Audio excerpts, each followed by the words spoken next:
नमस्कार साथियों, प्रताप क्लासेस कौशाम्बी के फिजिक्स के इस सेशन में आप सभी का बहुत स्वागत है। देखिए जो है रिवीजन की इस क्लास में जो है पहला नंबर क्वेश्चन देखते हैं। पहला नंबर क्वेश्चन आपका क्या कह रहा है। एक धातु के गोले की धारिता 1 माइक्रोफैरेड है।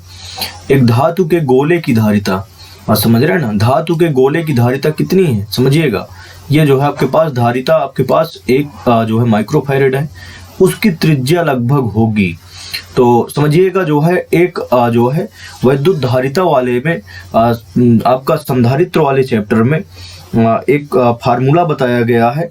आवेशित गोलाकार चालक की धारिता, आवेशित गोलाकार चालक की धारिता C बराबर आपके पास बताया गया है 4 pi epsilon 0 K into A। समझिएगा इस सूत्र से, सारे सूत्र जब याद रखेंगे तभी जो है आपका बहुविकल्पी बन पाएगा, अतिलघुत्तरी भी कंडीशन बन पाएगी।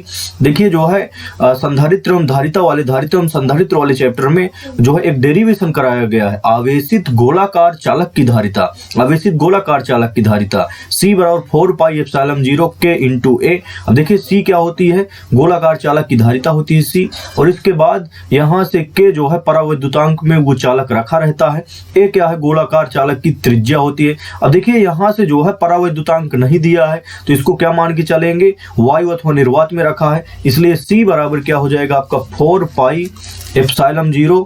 4 पाई एप्सिलॉन 0 ये वायु अथवा निर्वात में रखा है, इसलिए K का मान 1 होगा, और इनटू में क्या हो जाएगा A आपकी त्रिज्या होती है। तो जो चीजें दी हैं उसको नोट कर लीजिए। देखिए आपकी धारिता कितनी दिया है, धारिता C का मान 1 माइक्रोफैरेड, तो 1 माइक्रो में कितना होता है 10 की घात -6 होता है, 10 की घात -6। तो C का मान, धारिता का मान यहाँ से 1 माइक्रोफैरेड, तो माइक्रो में कितना 10 की घात -6 बराबर 4 पाई एप्सिलॉन 0। समझिएगा 4 पाई एप्सिलॉन 0 इनटू में A का मान हमें क्या करना है, A का मान निकालना है।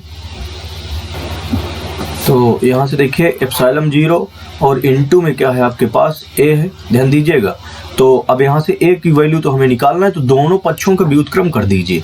देखिएगा सभी लोग, दोनों पक्षों का व्युत्क्रम, तो यहाँ से जो है व्युत्क्रम इसके बटे में 1 है और इसके बटे में भी पूरे में क्या है 1 है, तो व्युत्क्रम में भिन्न पलट जाती है। तो इधर जो है इस पक्ष का बाएं पक्ष का भिन्न पलट जाएगी, तो 1 बटे क्या हो जाएगा आपके पास 1 गुणे 10 की घात -6 बराबर हो जाएगा आपके पास 1/4 पाई एप्सिलॉन 0, और इनटू में क्या हो जाएगा A। अब देखिए यहाँ से जो है ये 10 की घात -6 ऊपर जाएगा, तो ये क्या हो जाएगा 10 की घात +6 बराबर हो जाएगा, इतने का मान आपके पास 1/4 पाई एप्सिलॉन 0 का मान कितना होता है 9 गुणे, समझिएगा 9 गुणे 10 की घात 9, और बटे में आपके पास ये अभी A भी तो रखा है, ये बटे में क्या हो जाएगा A हो जाएगा। अब A को तिर्यक गुणा से इधर ले आइए, 10 की घात 6 को इधर ले आइए, तो A बराबर क्या हो जाएगा यहाँ से 9 गुणे 10 की घात 9, और बटे में क्या हो जाएगा 10 की घात 6 हो गया। अब यहाँ से 10 की घात 6 से 10 की घात 6 कैंसिल, तो 10 की घात 3 बचा। तो देखिए ये त्रिज्या है, A क्या है आपकी त्रिज्या, तो त्रिज्या या तो मीटर में मापी जाएगी या तो किलोमीटर में। तो A की वैल्यू कितनी हो गई, A बराबर 9 गुणे 10 की घात 3 का मतलब, यहाँ से 9 गुणे 10 की घात 3 का मतलब क्या होगा 1000, और ये मीटर आएगा। अब ध्यान दीजिए A बराबर हो जाएगा आपके पास 9, और 1000 मीटर को हम किलोमीटर कह सकते हैं, तो 9 किलोमीटर आपका पूरा ऑप्शन। देखिए कौन सा ऑप्शन होगा, पहला नंबर करेक्ट ऑप्शन। चलिए अगला नंबर क्वेश्चन देखते हैं। अगला नंबर क्वेश्चन समझिएगा, विशिष्ट प्रतिरोध का मात्रक क्या होता है। तो विशिष्ट प्रतिरोध समझिएगा, विशिष्ट प्रतिरोध एक्चुअली में E बराबर आपका क्या होता है, विशिष्ट प्रतिरोध को रो से व्यक्त करते हैं, रो बराबर आपका हो जाता है E/J होता है। समझिएगा रो बराबर E/J। तो इसको यदि परिभाषित करें, ध्यान दीजिएगा, यदि जो है यदि किसी चालक तार में धारा प्रवाहित किया जाए, रो की परिभाषा विशिष्ट प्रतिरोध, या इसको प्रतिरोधकता भी कहते हैं। विशिष्ट प्रतिरोध को क्या कहते हैं, प्रतिरोधकता भी कहते हैं। और इसको जो है किसमें से व्यक्त किया जाता है, रो से व्यक्त किया जाता है। रो बराबर E/J, फार्मूला याद रखिए, बात समझ रहे हैं ना। और इसको कैसे परिभाषित करते हैं, यदि किसी चालक तार में धारा प्रवाहित करे तो तार के किसी बिंदु पर पर उत्पन्न वैद्युत क्षेत्र की तीव्रता E तथा धारा घनत्व के अनुपात को, समझिएगा, E अपान क्या हो जाएगा J बराबर आपका रो बनता है। तो यदि किसी चालक तार में धारा प्रवाहित किया जाए तो तार के किसी बिंदु पर उत्पन्न वैद्युत क्षेत्र की तीव्रता E तथा धारा घनत्व J के अनुपात को क्या कहते हैं, हम रो कहते हैं। अब समझिए यहाँ से E जो है, E का भी यदि मान रख दें, एक फार्मूला होता है, यदि वैद्युत क्षेत्र की तीव्रता और विभव प्रवणता में संबंध देखें तो E बराबर माइनस डेल्टा V अपान डेल्टा x हो जाता है। माइनस भी लगता है यहाँ, बात समझ रहे हैं ना। तो माइनस चिन्ह यदि उपेक्षणीय कर दिया जाए तो E बराबर क्या बनता है, माइनस चिन्ह और डेल्टा उपेक्षणीय कर दें तो V अपान x क्या होता है, दूरी। तो तार की जो है, कोई चालक तार है, इसकी जो है दूरी x ना लेके इसकी दूरी कितनी ले, l ले। तो यहाँ से x के स्थान पर क्या हो जाएगा, l। अब समझिए ये तो E की वैल्यू हो गई, और J बराबर क्या होता है, धारा घनत्व तो J बराबर I अपान A। अब यहाँ से इतनी कंडीशन। अब यहाँ से देखिए रो बराबर वैल्यू रख दीजिए, अतः रो इज इक्वल टू बनेगा आपके पास E की वैल्यू कितनी है, V अपान L, और बटे में क्या हो जाएगा, रो बराबर क्या होता है, E अपान J होता है। ये देखिए यहाँ से जो है ये हमने कराया है, रो बराबर E अपान J। तो E की वैल्यू कितनी आई, ये देखिए E बराबर V अपान L, और बटे J का मान क्या हो जाएगा, I अपान A हो जाएगा। अब यहाँ से ऊपर ऊपर गुणा, बटे बीच बीच का गुणा, तो V इंटू में क्या हो जाएगा, यहाँ से A, और बटे में हो जाएगा आपके पास I इंटू में क्या हो जाएगा, L। तो अब देखिए यहाँ से क्या बनेगा, यहाँ से देखिए रो इज इक्वल टू फार्मूला आ गया आपका V अपान I गुणे में क्या हो जाएगा, A अपान L। अब इसके बाद देखिए V अपान I क्या कहलाता है, ओम के नियम से V अपान I बराबर R होगा, चूंकि V बराबर क्या होता है, IR। तो यहाँ से R देखिए, I को इधर ले जाओ तो R बराबर क्या हो जाएगा, V अपान I। तो यहाँ से रो इज इक्वल टू क्या कहा जा सकता है, रो बराबर V अपान I के स्थान पर R इंटू में हो जाएगा, तो रो इज इक्वल टू आपका बनेगा, देखिए V अपान I के स्थान पर R हो जाएगा, इंटू में A अपान L। अब इसका मात्रक निकाल लीजिए, फार्मूला मिल गया तो मात्रक निकाल सकते हैं। तो रो का मात्रक बराबर हो जाएगा आपके पास, R का मात्रक क्या होता है, ओम, इंटू में क्षेत्रफल का मात्रक मीटर स्क्वायर, और बटे में क्या हो जाएगा, लंबाई का मात्रक क्या होगा, मीटर। तो मीटर से 1 मीटर क्या हो गया, कैंसिल, तो 1 मीटर बच गया। तो क्या हो गया, जो है विशिष्ट प्रतिरोध रो का मात्रक क्या हो गया, ओम मीटर।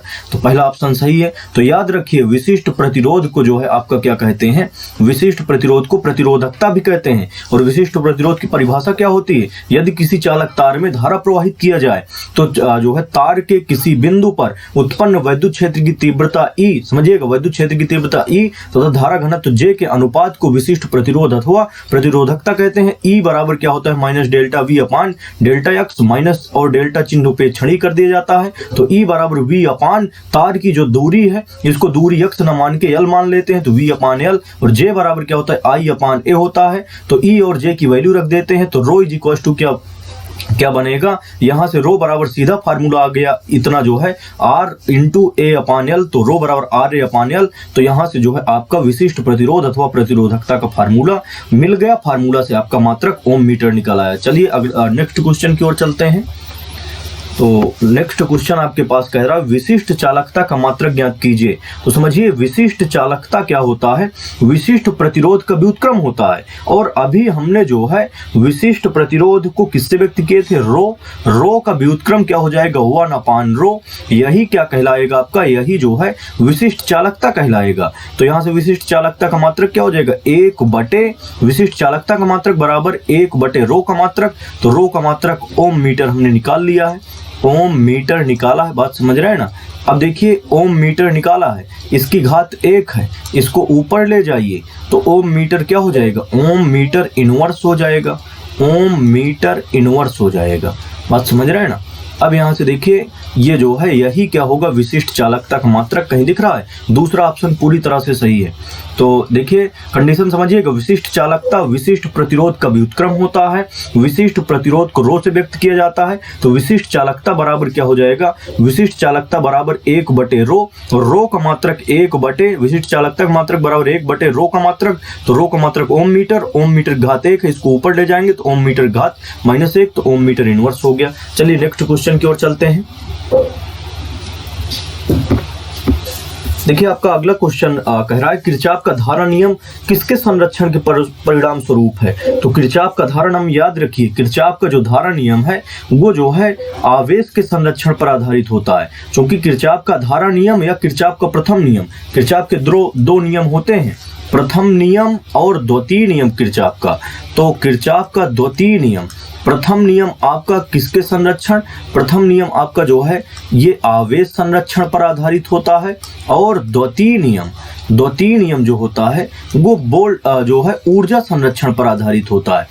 प्रथम नियम को धारा नियम कहते हैं, समझिएगा, प्रथम नियम को धारा नियम और द्वितीय नियम को क्या कहते हैं, द्वितीय नियम को वोल्टता नियम। याद रखिए, समझिए, यहाँ से कभी वोल्टता नियम आ जाए, किरचॉफ का वोल्टता नियम, तो द्वितीय नियम आपको लिखना है, और यदि आ जाए आपके पास प्रथम धारा नियम आ जाए तो आपको कौन सा लिखना है, प्रथम नियम। और प्रथम नियम कहता क्या है, समझिएगा, किसी संधि पर मिलने वाली समस्त धाराओं का बीजगणितीय योग शून्य होता है, अर्थात समेशन आई बराबर या सिग्मा आई बराबर शून्य होता है। अब देखिए, धाराओं का योग शून्य होगा, मतलब धाराओं का योग क्या होगा, नियतांक होगा। जब धारा नियतांक होगी तो आवेश भी क्या होगा, नियत होगा। तो किसके संरक्षण पर कार्य करता है, ये आवेश के संरक्षण पर। और किरचॉफ का द्वितीय नियम या वोल्टता नियम ऊर्जा के संरक्षण पर, दोनों आ जाते हैं कभी कभार। तो प्रथम नियम या धारा नियम आवेश के संरक्षण पर, और इसके बाद द्वितीय नियम या वोल्टता नियम ऊर्जा के संरक्षण पर कार्य करता है। चलिए नेक्स्ट क्वेश्चन की ओर चलते हैं।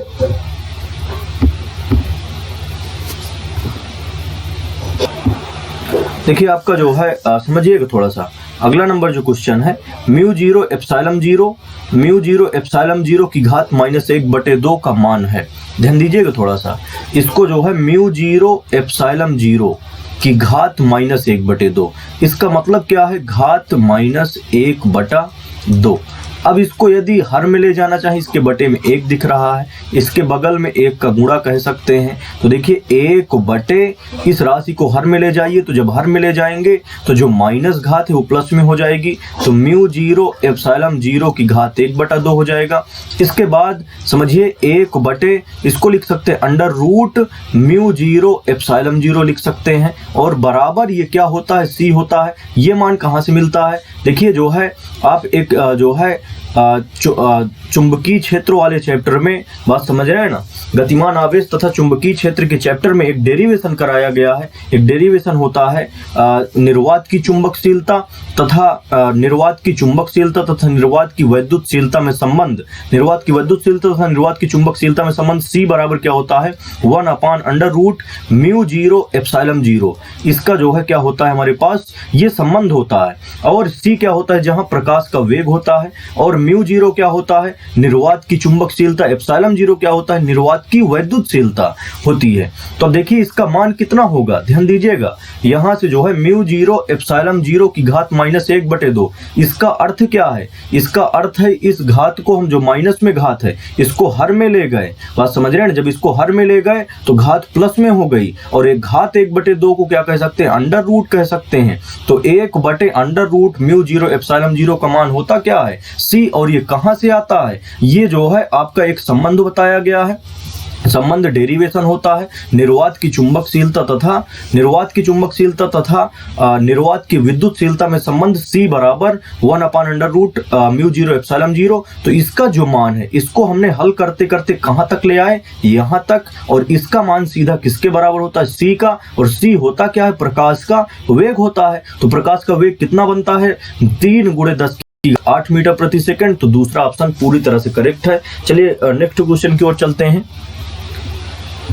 देखिए आपका जो है अगला क्वेश्चन है, देखिए साफ साफ जो है निर्वात की वैद्युतशीलता, निर्वात की चुंबकशीलता म्यू जीरो और निर्वात की वैद्युतशीलता एप्सिलॉन जीरो में संबंध होता क्या है, C बराबर, याद कर लीजिए, निर्वात की चुंबकशीलता म्यू जीरो और निर्वात की विद्युतशीलता एप्सिलॉन जीरो में क्या संबंध होता है, C बराबर 1 आपके पास बनता है 1/√, के अंदर म्यू जीरो एप्सिलॉन जीरो, ये संबंध बनता है। C क्या होता है, प्रकाश का वेग होता है, और यहाँ से म्यू जीरो निर्वात की चुंबकशीलता विद्युतशीलता, एप्सिलॉन 0 क्या होता है, निर्वात की विद्युतशीलता। तो देखिए 1/√के अंदर म्यू 0 एप्सिलॉन 0 का मात्रक क्या होगा, तो जो C का मात्रक होगा वही इसका मात्रक होगा। तो C का मात्रक क्या होता है, C का मात्रक, C प्रकाश का वेग है, तो वेग का मात्रक मीटर प्रति सेकंड। तो देखिए इसका जो मात्रक होगा, समझिएगा, ये चूंकि ये पूरी तरह से ये जो आपका है ये किसके बराबर है, ये बराबर है आपका C के बराबर है। तो जो इसका मात्रक होगा वही C का मात्रक होगा। तो 1/√के अंदर म्यू 0 एप्सिलॉन 0 का मात्रक बराबर C का मात्रक, C प्रकाश का वेग है, तो इसका मात्रक क्या हो जाएगा, मीटर प्रति सेकंड। तो डी ऑप्शन पूरी तरह से सही है। चलिए अगले नंबर क्वेश्चन की ओर चलते हैं। अगला नंबर क्वेश्चन है आपके पास, गतिशील आवेश उत्पन्न करता है। तो गतिशील आवेश का मतलब इलेक्ट्रॉन जब गति करता है तो आपका विद्युत क्षेत्र तो उत्पन्न ही करेगा और साथ में चुंबकीय क्षेत्र भी उत्पन्न करता है। तो इसका करेक्ट ऑप्शन सी नंबर, याद रखिए, गतिशील आवेश विद्युत एवं चुंबकीय क्षेत्र दोनों उत्पन्न करता है। चलिए नेक्स्ट क्वेश्चन की ओर चलते हैं। देखिए अगला क्वेश्चन आपका चुंबकीय क्षेत्र का मात्रक होता है। तो चुंबकीय क्षेत्र के 3 मात्रक, चुंबकीय क्षेत्र B के 3 मात्रक याद रखिए पूरी तरह से। चुंबकीय क्षेत्र B का पहला मात्रक टेस्ला, T से व्यक्त करते हैं, और दूसरा मात्रक होता है, समझिएगा, पहला मात्रक आपके पास टेस्ला, दूसरा मात्रक वेबर प्रति मीटर स्क्वायर, WB का मतलब वेबर प्रति मीटर स्क्वायर, दूसरा मात्रक, और तीसरा मात्रक न्यूटन प्रति एम्पियर मीटर। तो देखिए इसका मात्रक आपके पास बनेगा, समझिएगा, न्यूटन प्रति एम्पियर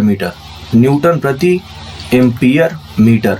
तो याद रखिए जो है चुंबकीय क्षेत्र के 3 मात्रक, तीनों एसआई पद्धति के मात्रक हैं। चुंबकीय क्षेत्र का पहला मात्रक टेस्ला, बात समझ, T से व्यक्त करते हैं, दूसरा मात्रक वेबर प्रति मीटर स्क्वायर, तीसरा मात्रक न्यूटन प्रति एम्पियर मीटर। तो देखिए कौन सा ऑप्शन इसमें सही है, वेबर प्रति जो है मीटर स्क्वायर, दूसरा ऑप्शन करेक्ट है। चलिए नेक्स्ट क्वेश्चन की ओर चलते हैं।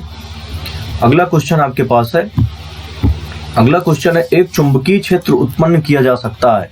तो चुंबकीय क्षेत्र केवल गतिमान आवेश द्वारा, तो गतिमान आवेश द्वारा उत्पन्न कर सकते हैं, ये तो सही है, क्योंकि जो है वैज्ञानिक कोस्टेड ने बताया था कि जब किसी चालक तार में धारा प्रवाहित करते हैं, जैसे चालक तार है, इसमें यदि धारा प्रवाहित की जाए, आई धारा यदि बह रही है, तो तार के चारों ओर क्या उत्पन्न हो जाता है, चुंबकीय क्षेत्र, केवल बदलते विद्युत क्षेत्र द्वारा। तो जब विद्युत क्षेत्र बदलेगा तो धारा जो है बहेगी, विद्युत क्षेत्र जब बदलेगा तो धारा भी रहेगी, बात समझ रहे हैं, चूंकि विद्युत क्षेत्र में धारा भी रहेगी। तो यहाँ से जो है जब धारा बहेगी तो आपका चुंबकीय क्षेत्र होगा ही। ओस्टेड के नियम के अनुसार वैज्ञानिक ओस्टेड ने बताया था कि जब किसी चालक तार में धारा प्रवाहित करेंगे तो इसके चारों ओर एक क्षेत्र उत्पन्न किया जा सकता होता है। तो एक चुंबकीय क्षेत्र उत्पन्न किया जा सकता है किसके द्वारा, केवल गतिमान आवेश द्वारा, केवल विद्युत जो है बदलते विद्युत क्षेत्र द्वारा, ए तथा बी। तो तीसरा ऑप्शन आपका करेक्ट है, बात समझ रहे हैं, ये दोनों गलत हैं, जो है तीसरा ऑप्शन पूरी तरह से सही है, दोनों के द्वारा उत्पन्न किया जा सकता है। नेक्स्ट क्वेश्चन की ओर चलिए। देखिए अगला नंबर जो क्वेश्चन है आपका, चित्र में प्रदर्शित संधारित्रों की तुल्य धारिता A व B के बीच है। तो A और B के बीच, समझिए, ये जो है आपके पास बिंदु A है यहाँ पर, और यहाँ पर क्या है, बिंदु B है, इनके बीच तुल्य धारिता निकालना है। तो ध्यान दीजिए, जब 2 संधारित्र श्रेणी में जुड़े होते हैं, जैसे ये संधारित्र है, ये आपके पास C1 है, और इसके बाद एक संधारित्र ये है, ये आपके पास C2 है, यदि श्रेणी क्रम में जुड़े हैं, बात समझ रहे हैं ना, तो इनकी तुल्य धारिता क्या होती है, व्युत्क्रम के रूप में जुड़ती है, 1/C बराबर 1/C1 प्लस क्या हो जाता है, 1/C2 हो जाता है। और यदि 2 संधारित्र आपका समांतर क्रम में है तो वो सदैव सीधा जुड़ते हैं, C बराबर C1 प्लस C2। अब यहाँ से देखिए, और इनको जो है सबसे पहला काम है कि जो है संधारित्रों को देखना कि कौन श्रेणी में है, कौन समांतर में है। इसका बहुत सरल तरीका होता है कि A और B के बीच, यदि हमें यहाँ से A और B के बीच देखना है तो किसी एक से धारा या आवेश चलाइए, बात समझ रहे हैं ना, किसी एक बिंदु से धारा या आवेश चलाइए। तो देखिए यहाँ से सबसे पहले धारा चलाते हैं किसी एक जो है एक टर्मिनल से, यदि A और B दोनों टर्मिनल में से किसी एक टर्मिनल से यहाँ से जैसे धारा चलाइए, तो मान लीजिए I धारा यहाँ से चल रही है, तो ये जो है ये धारा 2 भागों में बढ़ जाएगी। ऊपर की तरफ मान लीजिए I1 चली गई, नीचे की तरफ आपकी कौन सी चली जाएगी, I2 चली जाएगी। तो अब देखिए ये I1 आपकी जो है यहाँ से जाएगी, यहाँ से फिर जो है यहाँ से फिर बढ़ जाएगी। बात समझ रहे हैं ना, चूंकि दो भागों में, तो इधर मान लीजिए जो है I3 चली गई और इधर की तरफ I4 चली गई। तो देखिए I3 इसमें जाएगी और I3 इसमें भी जाएगी, चूंकि दोनों में धारा का मान समान होगा। जब धारा का मान समान होता है तो संधारित्र श्रेणी में रहते हैं, और जब धारा का मान अलग अलग हो जाता है तो वो समांतर क्रम में हो जाते हैं। तो दोनों में धारा का मान इक्वल है, तो यहाँ से समझिएगा, तो दोनों में धारा का मान 1 माइक्रोफैरेड और 1 माइक्रोफैरेड, दोनों में धारा का मान समान है, तो दोनों श्रेणी में होंगे। तो इन दोनों को सॉल्व कर लीजिए, इन दोनों को सॉल्व करना है। तो देखिए श्रेणी में कैसे जुड़ते हैं, व्युत्क्रम के रूप में। तो 1/c C1 बराबर हो जाएगा आपके पास 1/, पहला संधारित्र 1 है, दूसरा भी आपका 1 है। तो देखिए 1 क्या हो जाएंगे, 1/C1 बराबर हो जाएगा 1/2, दोनों पक्षों का व्युत्क्रम, इधर का व्युत्क्रम भिन्न पलट गई C1, इधर का व्युत्क्रम भिन्न पलट गई, तो 1/2, और 1/2 का मान 0.5 कह सकते हैं। अब समझिए, यहाँ से ध्यान दीजिएगा, यहाँ से ध्यान से देखना है आपको, ये I1 है, बात समझ रहे हैं ना। तो इस संधारित्र में धारा कितनी है, I1, और इन दोनों को हल कर लिया है, इन दोनों को हल कर लिया, जिसका मान क्या आया C1, और इसमें धारा कितनी थी, I3। समझिए यहाँ से, इसमें धारा कितनी थी, I3 थी, और इसके बाद ये एक नीचे संधारित्र लगा है यहाँ पर, बात समझ रहे हैं, चूंकि यहाँ से I2 जा रही है धारा, और इधर से कौन धारा आ रही है, ये देखिए I3 आ रही है। तो इसमें कौन सी धारा जाएगी, इसमें जाएगी I2 प्लस ये इधर की तरफ I3। तो इसमें तीनों में धारा का मान अलग है। देखिए इसमें धारा का मान I1, और इसको दोनों को हल कर लिया, तो इसमें धारा का मान I3 और इसमें धारा का मान क्या है, I2 प्लस I3। तो जब धारा का मान अलग अलग होता है तो किस में जुड़ते हैं, समांतर में। तो तीनों को समांतर में जोड़ लीजिए, तो तीनों समांतर में जुड़ जाएंगे, मतलब समांतर में सीधा जुड़ता है। तो C बराबर पहला संधारित्र है 1 माइक्रोफैरेड का, तो 1 हो गया, प्लस दूसरा संधारित्र जिसको हमने अभी हल किया, इन दोनों को हल किया है अभी, बात समझ रहे हैं ना। तो इसका मान कितना आया है 0.5, जो 0.5 हो गया, और प्लस ये तीसरा भी 1 है, तो 1 जुड़ गया, तो 1 क्या हो जाएगा 2, और 2 में 0.5 जोड़ेंगे तो कितना बनेगा 2.5। तो दूसरा ऑप्शन बी नंबर पूरी तरह से करेक्ट है। चलिए अगला नंबर क्वेश्चन देखते हैं, नेक्स्ट क्वेश्चन की ओर चलते हैं। अगला नंबर क्वेश्चन है, देखिए ये अति लघुत्तरी क्वेश्चन है, ध्यान दीजिएगा, ये अति लघुत्तरी क्वेश्चन आते हैं, कई सन में आए हुए क्वेश्चन है, बात समझ रहे हैं ना। देखिए पहला नंबर जो क्वेश्चन है आपके पास, किसी लंबी धारावाही परिनालिका के भीतर भीतर अक्ष पर स्थित बिंदु पर उत्पन्न चुंबकीय क्षेत्र का व्यंजक, ये कौन सा जो है, एक देखिए एक एम्पियर का परिपथी नियम बताया गया है, बात समझ रहे हैं ना। उसके 2 अनुप्रयोग बहुत महत्वपूर्ण है, एक अनंत लंबाई की तार के कारण जो है चुंबकीय क्षेत्र, और एक लंबी धारावाही परिनालिका के भीतर चुंबकीय क्षेत्र। तो लंबी धारावाही परिनालिका के भीतर जो चुंबकीय क्षेत्र होता है उसका मान B बराबर, समझिएगा, B बराबर μ0 n I0 होता है, μ0 n I0। तो समझिए यहाँ से इतनी कंडीशन बनती है, μ0 n I0, ये आपके पास ये किसका मान होता है, लंबी धारावाही परिनालिका के भीतर अक्ष पर स्थित किसी भी बिंदु पर उत्पन्न चुंबकीय क्षेत्र का होता है। अब इसमें देखिए सारे आपके केवल इतना ही लिख देना है, क्योंकि परिभाषा में अति लघुत्तरी में इतनी ही चीज पूछता है, किसी लंबी धारावाही परिनालिका के भीतर अक्ष पर स्थित किसी बिंदु पर उत्पन्न चुंबकीय क्षेत्र का व्यंजक B बराबर होता है μ0 n I0, और इनटू में जो है μ0 n I0। अब देखिए इसमें का जो है B क्या है, चुंबकीय क्षेत्र, μ0 क्या है, निर्वात की चुंबकशीलता, और n क्या है, n जो है कुंडली में या धारावाही परिनालिका में फेरों की संख्या, और इसके बाद जो है I0 क्या है, एक फेरा में प्रवाहित धारा है, बात समझ रहे हैं ना। एक फेरे के लिए जो है प्रवाहित धारा, चूंकि परिनालिका क्या है, परिनालिका तो समझ रहे हैं ना सभी लोग, परिनालिका एक लंबी धारावाही कुंडली होती है, लंबी कुंडली होती है। जैसे जो है इसको बनाने के लिए कार्डबोर्ड, ये कार्डबोर्ड अथवा चीनी मिट्टी की नलिका है, इसको तांबे के बहुत सारे फेरे लपेट दिए जाए तो ये क्या बन जाती है, एक परिनालिका बन जाती है। चलिए अब जो है अगला नंबर जो सवाल है आपका क्वेश्चन है, किसी वृत्ताकार धारावाही लूप के केंद्र पर उत्पन्न चुंबकीय क्षेत्र का मान तथा उसकी दिशा। तो मान समझिएगा, इसका मान क्या बनता है, इसका मान B बराबर आपके पास बनता है, B बराबर μ0 I/2a होता है, इसका मान ध्यान रखिए, बात समझ रहे हैं ना, कि ये डेरिवेशन पूरी तरह से बनता है। डेरिवेशन जो है, डेरिवेशन भी आता है और अति लघुत्तरी में भी क्वेश्चन आता है। किसी वृत्ताकार धारावाही लूप के केंद्र, जैसे आपके पास ये वृत्ताकार क्या हो, लूप हो, वृत्ताकार लूप हो, इसके केंद्र पर हमें क्या निकालना है, इसके केंद्र पर चुंबकीय क्षेत्र निकालना है, इसके केंद्र पर चुंबकीय क्षेत्र निकालना है। तो इसके केंद्र पर हमें चुंबकीय क्षेत्र निकालना है, बात समझ रहे हैं ना। तो ये डेरिवेशन आपको बनता ही, कराया भी जो है जा चुका है। तो यहाँ से समझिएगा, किसी वृत्ताकार धारावाही लूप के केंद्र पर चुंबकीय क्षेत्र होता कितना है, B बराबर μ0I/2a। याद रखिए, बात समझ रहे हैं ना। अब इसमें μ0 क्या है, निर्वात की चुंबकशीलता, I धारा है, ये जो है इस लूप में जो धारा बह रही है वो क्या है आपके पास, जो है धारा I है, और 2a क्या है, आपकी त्रिज्या है। जैसे आपके पास ये जो है क्या है, ये आपका लूप है, इसके केंद्र पर जो चुंबकीय क्षेत्र होगा B बराबर μ0I/2a क्या है आपके पास, यहाँ से त्रिज्या। अब देखिए इसकी दिशा क्या होगी, दिशा जो है, दिशा आपके पास जैसे धारा ऐसे बह रही है, समझिएगा, धारा I ऐसे बह रही है, तो ये दाएं हाथ की हथेली का नियम नंबर 1 से बन जाता है। दाएं हाथ की हथेली के नियम नंबर 1 से कैसे बनता है भाई, यदि हम अपने दाएं हाथ की हथेली को इस प्रकार फैलाएं कि जो है कि फैली हुई उंगलियां उस बिंदु P की ओर संकेत करेंगी, जिधर जो है, समझिएगा थोड़ा सा, यदि हम अपने दाएं हाथ की हथेली को इस प्रकार फैलाएं कि अंगूठा धारा की दिशा में, अंगूठा क्या होगा, धारा की दिशा में, तथा फैली हुई उंगलियां उस बिंदु P की ओर संकेत करेंगी जिस पर हमें चुंबकीय क्षेत्र की तीव्रता की दिशा ज्ञात करना है। तो हथेली के लंबवत हथेली से धक्का देने की दिशा में चुंबकीय क्षेत्र की दिशा होगी। देखिए हथेली को इस प्रकार फैलाना है कि जो है, जो आपका अंगूठा है, इधर की तरफ, नीचे की तरफ अंगूठा होना चाहिए, बात समझ रहे हैं ना, और इधर की तरफ क्या होना चाहिए, ये जो है फैली हुई उंगलियां होनी चाहिए। तो हथेली के लंबवत हथेली से धक्का देने की दिशा में नीचे की तरफ, कागज के तल के लंबवत नीचे की ओर क्या होगी, आपकी दिशा होगी। यदि ये धारा ऊपर की तरफ बहने लगती तो आपका कागज के तल के लंबवत ऊपर की तरफ दिशा होती।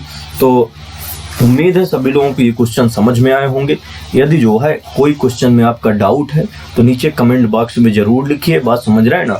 और जो है, यदि आपको बढ़िया वीडियो पसंद आया है, बढ़िया समझ में आई चीज़, तो जो है हमारे इस लेक्चर को सभी लोग जो है ज़्यादा से ज़्यादा लोग शेयर कीजिए, बात समझ रहे हैं, जिससे ज़्यादा से ज़्यादा स्टूडेंट जुड़ सके और लाभ ले सके इस फिजिक्स की क्लास का।